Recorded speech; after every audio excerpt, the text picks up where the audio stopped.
Hallo?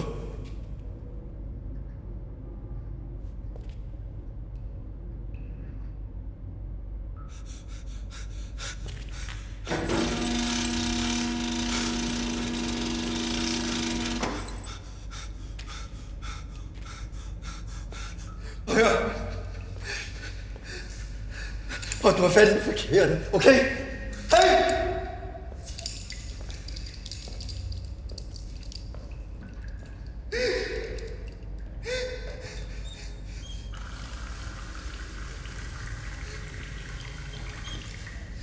Hallo? Hvad er det, du vil?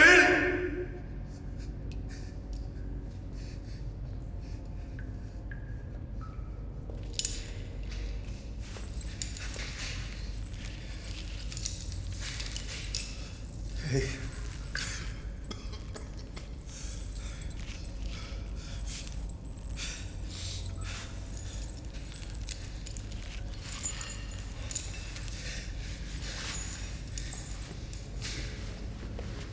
Hjælp!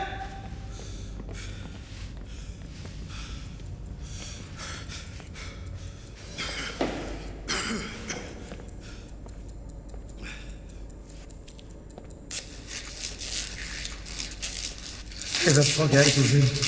Hvad? Hallo? Hey, snak til mig. Hvis ikke du har opdaget det endnu, så er du i den bedste position til at fortælle mig, hvad jeg skal gøre.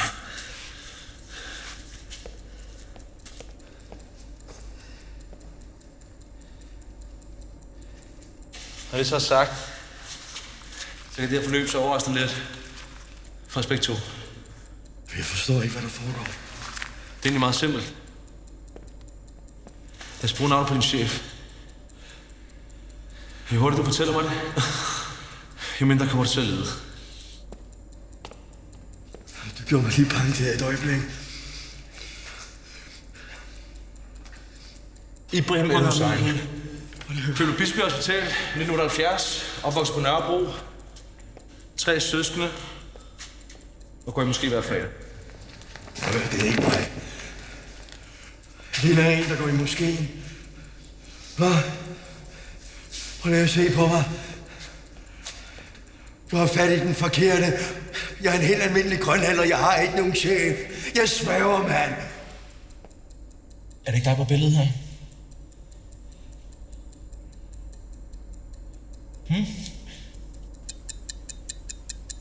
Du skal give mig navnet på den her mand. Og det er lige nu. Okay? Kan du fatte det? Ha? Altså, hvad fanden er det, du vil, jeg skal sige, hva'? Jeg siger jo til dig, jeg kender ham ikke. Jeg ved ikke, hvem det er. Skal jeg bare finde på et eller andet, eller hvad? Sidste uge blev der fundet 50 kilo dynamit i en varevogn. Den holdt over for din grønhandler. Ikke? Prøv at min tålmodighed, den er lav. Okay? For hvert sekund, det er ikke, hvor det tigger, er vi potentielt tættere på omkommende børn og civile. Ikke? Og jeg er ikke til mig at stå dig ihjel. Kig på mig. Kig på mig. Hey. Jeg er ikke til mig at stå dig ihjel.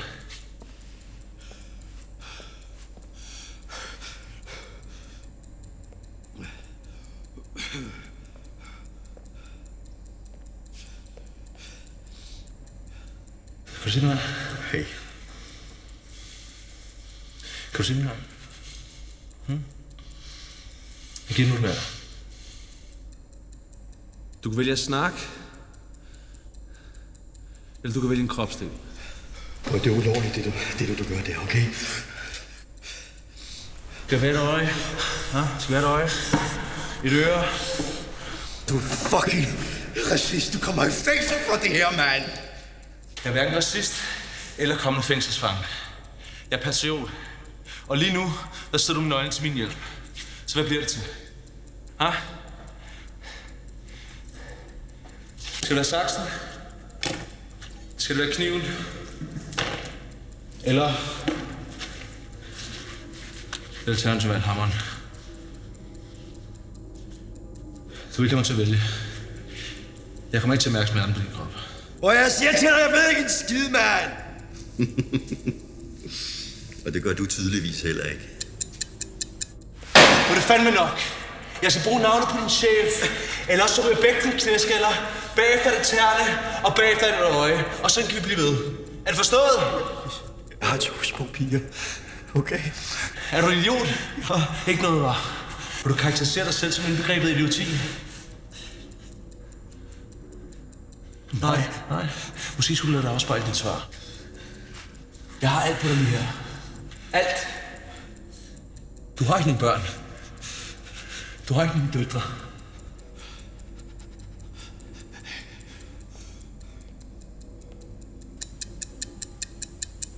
Bøj ud. Hvad? Bøj ud ned. Hvorfor? Se. Fucking ned nu! Torben. Hvad? Hvad sagde du? Torben Andersen. Kan du fortælle mig ham derude, Torben? Torben Andersen? Jeg kontrollerer min vej i politiet. Så... Han er vel for en eller anden form for chef, ikke? Han er en eller anden form for chef.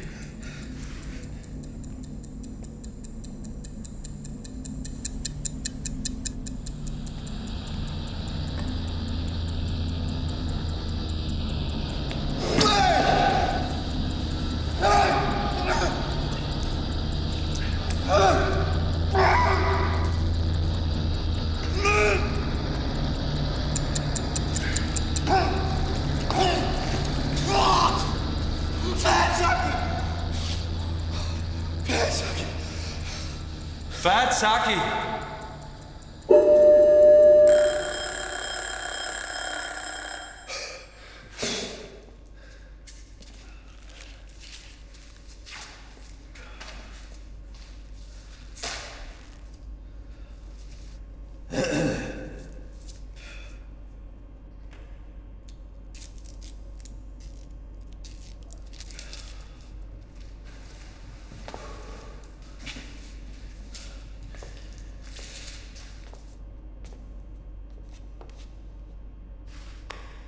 Godt arbejde. Tak. Det var tæt på.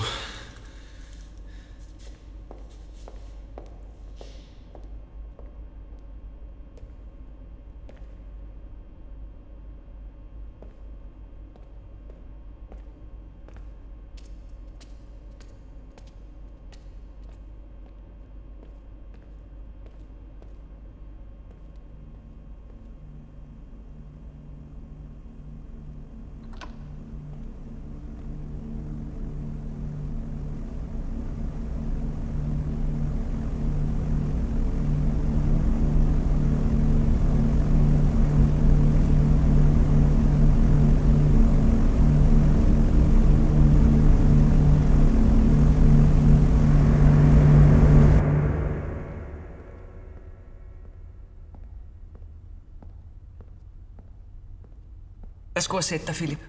Jo, tak. Droppet ud af politiskolen, aftjent værnepligt i 2007 og 6 år som frømand. Med det CV må jeg ærligt indrømme, at vi havde visse forventninger til dig som kandidat. Og du sad her selvfølgelig ikke, hvis ikke du havde bestået, eftersom du er kommet igennem alle rummene. Men du er nok også klar over, at vi er meget strikse med vores optagelse. Så det at bestå er ikke nødvendigvis nok. Kunne du tænke dig at høre, hvordan det er gået? Meget gerne, tak.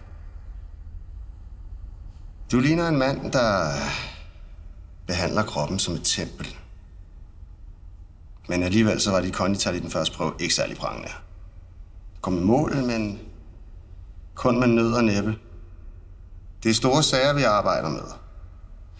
Og hvis du ikke kan være fysisk overlegen, så kan du heller ikke være mentalt overlegen.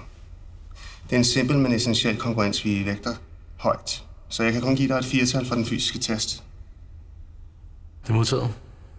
Jeg skal gøre mit bedste for at opløbe løbetræning på dags dato. –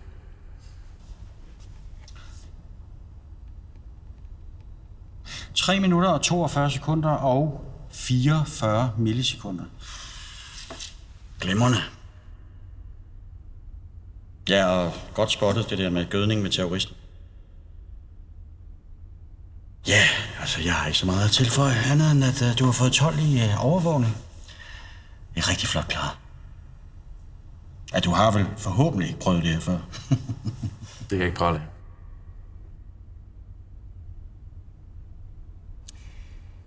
Din sidste test. Tortur og informationsafpresning. Hvordan synes du selv, det gik? Han var ikke let at overtale, men jeg føler, det gik an i sidste ende. Vi har valgt at give dig et stort 10-tal, og det er virkelig flot. Du viste passion og handlingskraft. Vi har brug for folk, der både kan agere og reagere. Vi begyndte lidt at krumme tæer af frygt for, at du ville bruge hammeren i stedet for waterboarding. Ja, for waterboarding er jo efterhånden et af vores trademarks. Så det havde trukket ned, hvis ikke du havde brugt eller anerkendt metoden. Vores konklusion er, at det virkelig betød noget for dig. At du har et oprigtigt ønske om at beskytte dit land mod de fortabte muslimer. Har jeg ikke ret i det?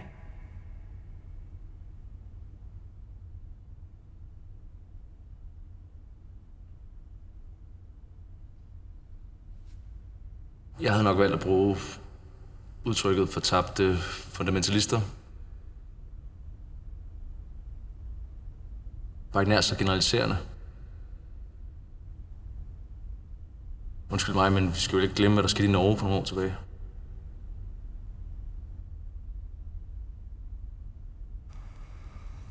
Godt svaret. Du har lige bestået din 4. test.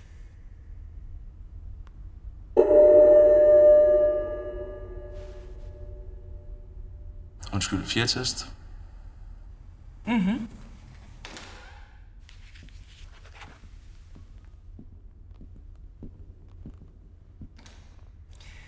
Du er blevet eksponeret for nogle stereotyper og karikerede terroristprofiler.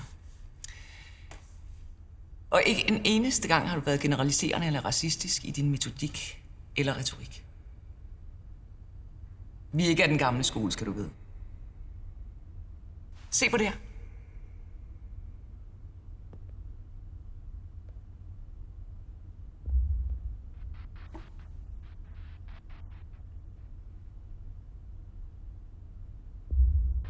Prøv at slide.